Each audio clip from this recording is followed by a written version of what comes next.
তো আজকে যে শাড়িটা পরেছি এটা একটা সি গ্রিন কালারের পিওর কটনের উপর শাড়ি, তার উপর পুরো এরকম হ্যান্ড ব্লকের সুন্দর বর্ডার, বডিতেও হ্যান্ড ব্লকের কাজ, পুরো বডিটাতে এরকম ভাবে ছোট ছোট করে কলকা করে হ্যান্ড ব্লকের কাজ।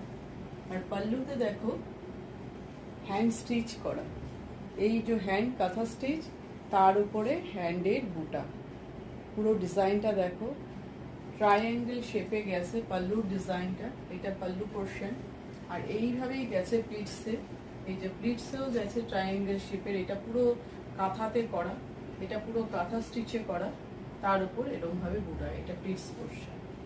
Price only 2200, pure cotton sea green কালারের উপর mix and match creation, mix and match design.